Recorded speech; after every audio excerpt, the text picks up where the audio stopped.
नमस्कार दोस्तों, एक बार फिर से आप सभी का स्वागत है आपके अपने YouTube channel Indian technical institute पर। और दोस्तों, आज की इस क्लास के अंदर हम लोग पढ़ने वाले हैं दो ट्रांसफार्मर को समांतर में एक साथ कैसे चलाएं, यानी कि दो ट्रांसफार्मर का समांतर प्रचालन। वो जो है ये आज की क्लास के अंदर हम लोग पूरा का पूरा डिफाइन करने वाले हैं और किस तरीके से ये वर्क करता है और एग्ज़ाम टाइम में इसमें से जो है कौन कौन से क्वेश्चन रहते हैं, वो सारी की सारी जो चीज़ें हैं एक ही क्लास के अंदर मैं आपको बताने वाला हूं। तो इस क्लास को कंप्लीट देखिएगा, इसके बाद में इसमें से जो है कोई भी जो डाउट है वो नहीं रहेगा, क्योंकि ध्यान रखिएगा आधा अधूरा ज्ञान हमेशा ही खतरनाक होता है। तो क्लास जो है उसको कंप्लीट आपको देखना है। तो चलिए दोस्तों, शुरू करते हैं।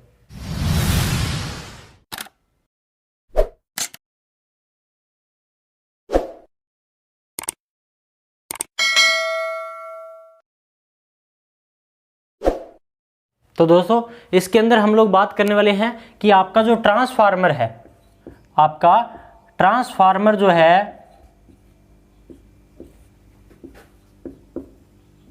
उसका समांतर प्रचालन।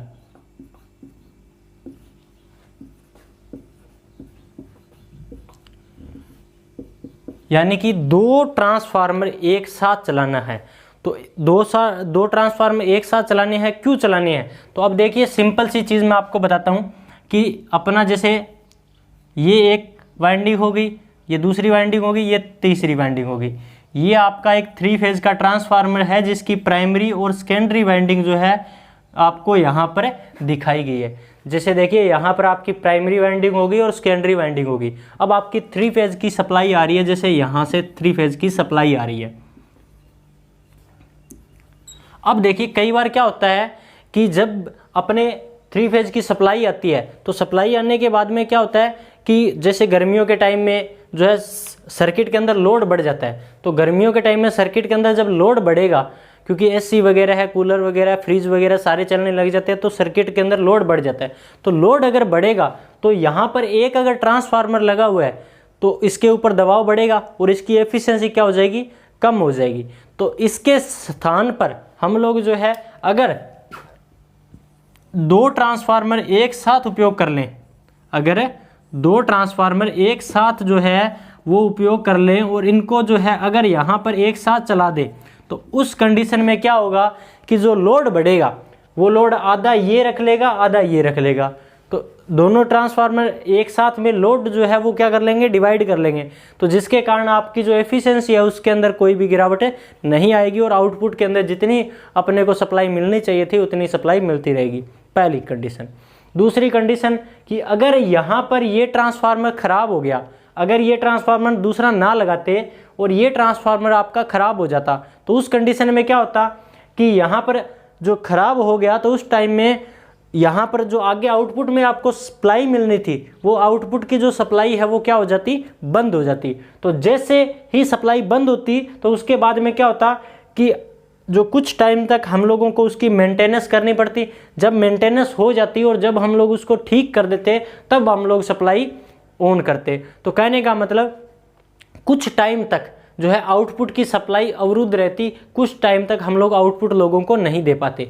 लेकिन अगर इसी जगह पे दो ट्रांसफार्मर लगा रखेंगे तो लगाने के बाद में क्या होगा कि अगर ये ट्रांसफार्मर खराब हो गया तो आपका ये वाला जो ट्रांसफार्मर है ये आउटपुट में सप्लाई देता रहेगा निरंतर।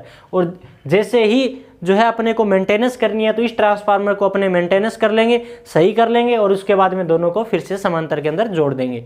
तो ये दोनों चीज़ें आपको समझ में आ गई। अब ये तो दोनों बातें हो गई कि ट्रांसफार्मर को समांतर में चलाने की ज़रूरत क्यों पड़ी। लेकिन अब जो है अगर ट्रांसफार्मर को समांतर में चलाना है तो उसकी कुछ विशेष शर्तें हैं। तो अब पढ़ते हैं दोनों ट्रांसफार्मर को समांतर में चलाने की शर्तें।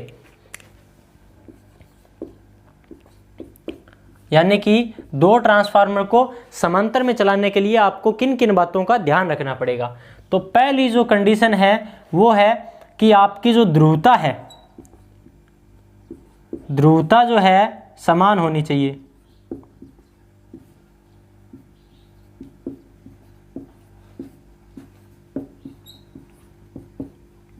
यानी कि दोनों जो ट्रांसफार्मर है उनकी आपकी ध्रुवता क्या होनी चाहिए? समान होनी चाहिए। यानी कि इसके जो आपके 1 2 3 4 दो टर्मिनल है उनकी जो ध्रुवता है वो आपकी इसी जैसे अपने बात करते हैं 1 2 1 2 1 2।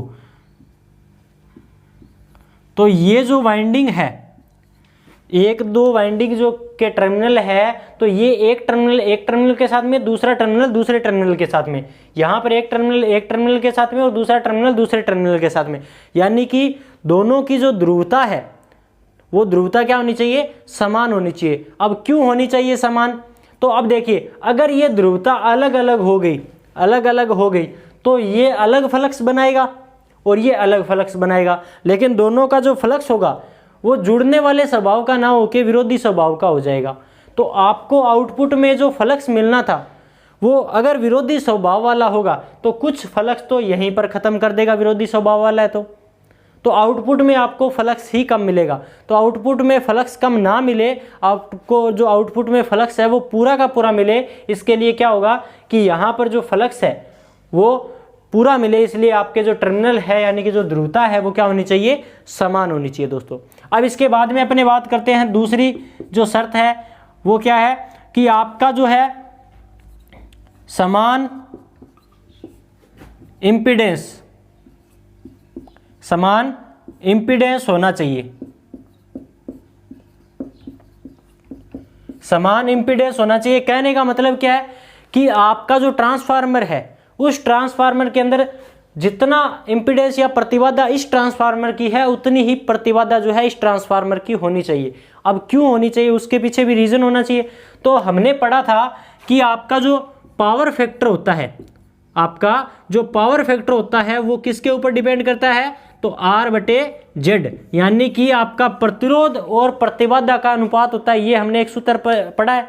तो जो आपका प्रतिबाधा है वो अगर इस ट्रांसफार्मर की अलग है और इस ट्रांसफार्मर की अलग है तो दोनों जो ट्रांसफार्मर है वो अलग अलग आपके पावर फैक्टर पे काम करेंगे। तो अलग अलग पावर फैक्टर पे काम ना करे, इसके लिए अपने को ध्यान किस बात का रखना है कि दोनों का जो इम्पीडेंस है यानी कि दोनों की जो प्रतिबाधा है उस प्रतिबाधा का मान क्या होना चाहिए, समान होना चाहिए। अब इसके बाद में नेक्स्ट पॉइंट, तो आपका जो है समान वोल्टेज अनुपात होना चाहिए। समान वोल्टेज अनुपात, समान वोल्टेज अनुपात होना चाहिए, यानी कि आपका जो ट्रांसफार्मर है उस ट्रांसफार्मर में जितनी वोल्टेज जो है इसकी प्राइमरी की है उतनी ही वोल्टेज की प्राइमरी इसकी होनी चाहिए, जितनी प्राइमरी इसकी सेकेंडरी वोल्टेज की है तो इतनी ही आपकी जो ये सेकेंडरी है वो वोल्टेज की होनी चाहिए। क्योंकि अब देखिए जैसे यहाँ पर जो है इसकी प्राइमरी वाइंडिंग जो है, जैसे अपने माना कि इसकी इनपुट जो है वो क्या है 11 kV है, 11 kV अपने इसको इनपुट दे रहे थे और ये अपने को आउटपुट में 33 kV दे रहा था माना आपने। अब ये 11 kV अगर इनपुट है तो यहाँ पर जो आपकी इसकी इनपुट है वो भी 11 kV होनी चाहिए और इसकी जो आउटपुट है वो भी कितनी होनी चाहिए, 33 kV होनी चाहिए। यानी कि दोनों की इनपुट और आउटपुट की जो वोल्टेज अनुपात है वो वोल्टेज अनुपात समान होना चाहिए। नहीं तो वोल्टेज अनुपात अगर कम या ज़्यादा होगा तो उस कंडीशन में क्या होगा कि आपका जो आउटपुट में वोल्टेज मिलनी चाहिए, जो आपको 3 ही तारों के माध्यम से तो आपको आउटपुट में निकालना पड़ेगा, तो वहाँ पर वोल्टेज के अंदर जो है थोड़ी सी कम या ज़्यादा हो जाती है। तो उस कंडीशन में आपके सामने ये जो वोल्टेज अनुपात अगर समान रहेगा तो वो समस्या नहीं आएगी। अब इसके बाद में नेक्स्ट जो है वो है फेज क्रम, यानी कि फेज क्रम समान होना चाहिए। फेज क्रम समान होना चाहिए। तो आपका जो ट्रांसफार्मर है उस ट्रांसफार्मर का आपको क्या ध्यान रखना है कि फेज क्रम भी समान होना चाहिए दोनों ट्रांसफार्मर का। यानी कि इसको अगर RYB से जोड़ रहे हो, इसकी जो प्राइमरी वाइंडिंग है इसकी RYB से जोड़ रहे हो तो इसकी भी RYB से ही जोड़नी है। अगर इसकी YRB से जोड़ रहे हो तो इसकी भी YRB से ही जोड़नी है। इसकी अगर BYR से जोड़ रहे हो तो इसकी भी BYR से जोड़नी है। यानी कि आपको समझना ये है कि आपके जो फेज क्रम है, यानी कि आपके जो इनपुट और आउटपुट के लिए जो वायर निकल रही है उनका जो फेज क्रम है वो फेज क्रम आपको क्या रखना है, समान रखना है दोस्तों। इसके अलावा अगर अपने लास्ट पॉइंट की बात करेंगे तो लास्ट पॉइंट रहेगा कि KVA रेटिंग समान होनी चाहिए।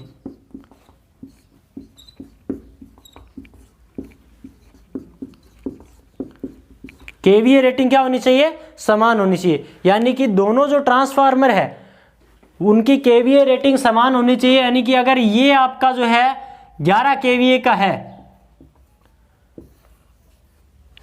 तो ये भी 11 केवीए का होना चाहिए। अगर वो 33 केवीए का है, 66 केवीए का है, 132 केवीए का है, तो ये भी 132 केवीए का ही होना चाहिए। दोनों ट्रांसफार्मर की जो केवीए रेटिंग है वो केवीए रेटिंग भी समान होनी चाहिए। तो यहाँ पर जो है ये आपके दो ट्रांसफार्मर को अगर आपको समांतर में चलाना है, दो ट्रांसफार्मर को समांतर में अगर चलाना है, तो जब भी आप ट्रांसफार्मर लेने जाओ तो उनको जो है इस बात का ध्यान रखना पड़ेगा कि उनकी जो आपकी ध्रुवता है वो समान रखनी है।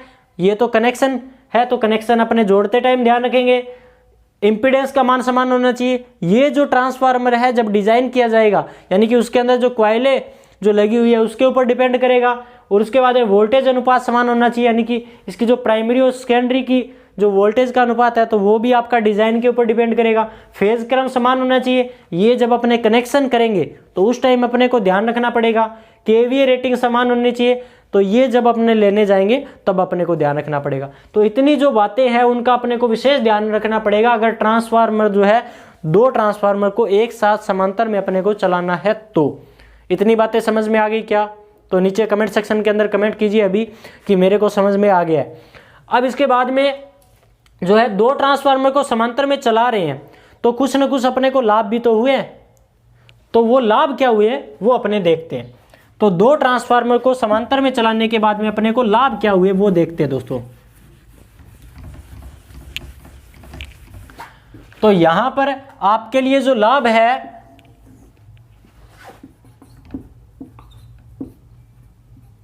दो ट्रांसफार्मर को समांतर में चलाने पर, पहला लाभ देखिए। तो पहला लाभ क्या है? आउटपुट अवरुद्ध नहीं होती है, अवरुद्ध नहीं होती है।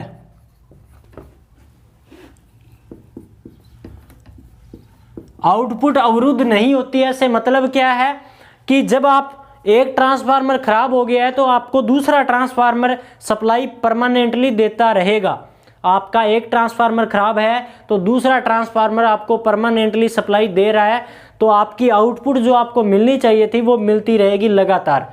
लेकिन अगर वहीं पर एक ट्रांसफार्मर होता तो वो खराब हो जाता, जैसे अपने बारिश वगैरह के मौसम में देखा होगा, तो अगर एक ट्रांसफार्मर खराब हो गया तो 3-4 दिनों तक आपके घर में लाइट ही नहीं आएगी। लेकिन उसी जगह पे अगर दो ट्रांसफार्मर लगा रखे हैं तो दो ट्रांसफार्मर लगाने से क्या होगा कि एक जगह पे दो ट्रांसफार्मर लगे हुए हैं, तो एक ट्रांसफार्मर खराब हो गया तो दूसरा ट्रांसफार्मर आपको सप्लाई देता रहेगा। तो ये दोनों बातें समझ में आ गई। तो दो ट्रांसफार्मर लगाने का ये फायदा है कि आपकी आउटपुट क्या होगी, नहीं अवरुद्ध नहीं होगी। अब दूसरा इसके बाद में अपने बात करते हैं। तो दो ट्रांसफार्मर एक साथ में लगा रहे हैं तो दक्षता क्या हो जाएगी, उच्च हो जाएगी। तो अपनी जो दक्षता है, दक्षता जो है उच्च हो जाती है। अपनी दक्षता जो है क्या हो जाती है, उच्च हो जाती है। यानी कि अपने अगर ट्रांसफार्मर दो समांतर में चलाएंगे तो दक्षता उच्च हो जाएगी। तीसरा बेनिफिट, तो तीसरा बेनिफिट ये रहेगा कि अगर अपने दो ट्रांसफार्मर एक साथ चला रहे हैं तो अगर एक ट्रांसफार्मर खराब हो गया तो उसकी जगह पे नया ट्रांसफार्मर लेके आना है, तो अगर बड़ा ट्रांसफार्मर लेने जाएंगे तो वो महंगा होगा, कॉस्टली होगा। तो छोटा ट्रांसफार्मर अगर लेके आएंगे तो वो क्या होगा, सस्ता होगा बड़े ट्रांसफार्मर की अपेक्षा। यानी कि अगर एक ट्रांसफार्मर खराब हो गया तो अपने बड़ा ट्रांसफार्मर लेके आएंगे तो अपने को महंगा पड़ेगा। अगर ट्रांसफार्मर खराब है तो उसी जगह पे जो छोटे छोटे ट्रांसफार्मर लगाए हुए हैं उनमें से अगर एक खराब हो गया तो उस कंडीशन में छोटा ट्रांसफार्मर बड़े की अपेक्षा क्या मिलेगा, अपने को सस्ता मिलेगा। तो ये समझ में आ गया। अब इसके बाद में अपने बात करते हैं। तो ये तो होगी आउटपुट अवरुद्ध हो जाएगा, दक्षता उच्च हो जाएगी और अपने को सस्ता पड़ेगा थोड़ा सा इसके अंदर। अब अपने बात करते हैं, अगर कुछ लाभ है तो कुछ ना कुछ हानियां भी तो होगी, कुछ हानियां भी तो होगी। तो हानि की बात करते हैं कि अगर दो ट्रांसफार्मर को समांतर में चलाएंगे तो हानियां क्या है। तो सबसे पहली हानि और सबसे बड़ी हानि कि संयोजन करते समय, संयोजन करते समय सावधानी ना बरतने पर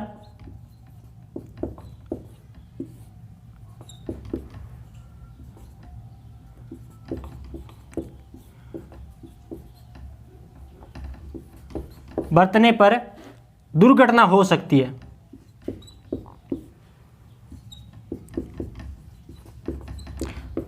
समझिएगा ये लाइन क्या बोल रही है कि दो ट्रांसफार्मर को अगर हम समांतर में चलाना चाहते हैं और जब हम लोग संयोजन करेंगे यानी कि कनेक्शन जब करेंगे उस समय अगर अपने ध्यान नहीं रखेंगे कि आपकी जो ध्रुवता है वो समान है या नहीं, इंपीडेंस का मान समान है या नहीं, वोल्टेज अनुपात का समान है या नहीं, या फिर फेज क्रम समान है या नहीं, केवीए रेटिंग समान है या नहीं, अगर इन बातों का अपने ध्यान नहीं रखेंगे तो संयोजन करने के बाद में इनसे होने वाली जो हानियां हैं वो सारी की सारी यहाँ पर अपने सामने आ जाएगी। तो संयोजन करते समय अगर अपने इन बातों का ध्यान नहीं रखेंगे तो अपने को दुर्घटना देखने को मिल सकती है। ये बात समझ में आई क्या?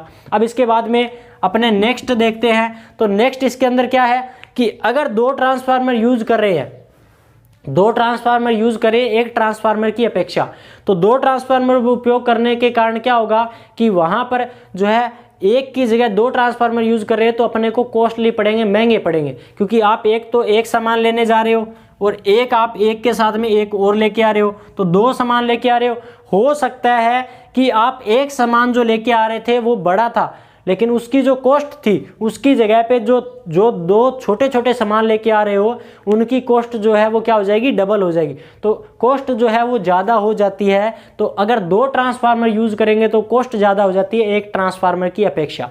ये तो एक हानि है लेकिन इतनी ज़्यादा नहीं है कि एग्ज़ाम के लिहाज से पूछ लिया जाए। आपको एग्ज़ाम के लिहाज से जो पूछेगा, एग्ज़ाम के लिहाज से यही पूछेगा कि अगर संयोजन करते समय अगर सावधानी नहीं बरती है तो उसके कारण दुर्घटना हो सकती है। और दुर्घटना क्यों होती है तो इन बातों का अपने को ध्यान रखेंगे तो दुर्घटना नहीं होगी, इस बात का तो ये सावधानी बरती जाएगी।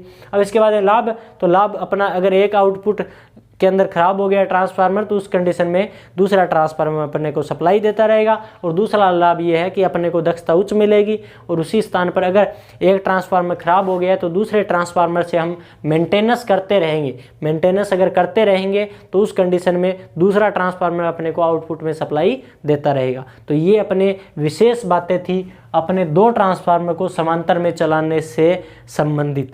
तो आपको उम्मीद करता हूँ ये सारी की सारी चीज़ें समझ में आ गई है। तो अगर आपको समझ में नहीं आई है तो आप वीडियो को ओके कीजिए और साथ में पीछे जाके और वापस से वीडियो को देखिए। वीडियो को वापस देखने के बाद में आपको ये सारा का सारा टॉपिक ज़रूर समझ में आएगा, क्योंकि इतने बेहतर तरीके से समझाया, इसके बाद जो है इससे बाहर कुछ भी नहीं है। अगर आपको समझना है कि कनेक्शन कैसे करने हैं समांतर के अंदर तो वो आप कमेंट सेक्शन के अंदर कमेंट कर देना, वो मैं आपको अलग से समझा दूंगा अगर आपको समझना है तो। लेकिन एग्ज़ाम टाइम में आपको कनेक्शन कैसे करने हैं ये नहीं पूछेगा, आपको केवल और केवल इनसे पूछेगा। इतनी बातें समझ में आएगी। अगर आपको कोई और जो है टॉपिक समझना है तो वो भी नीचे कमेंट सेक्शन के अंदर कमेंट कर दीजिए। और साथ में वीडियो अगर आपको अच्छी लगी है तो वीडियो को लाइक कर दीजिए और कमेंट अगर नहीं किया तो कमेंट जरूर कीजिए। और चैनल को अगर आपने सब्सक्राइब नहीं किया है तो चैनल को सब्सक्राइब जरूर कीजिए, क्योंकि आप सभी के लिए इतनी मेहनत कर रहे हैं। तो आप सभी के लिए मेहनत करें तो आपका भी सपोर्ट चाहिए, तो उसके लिए चैनल सब्सक्राइब कीजिए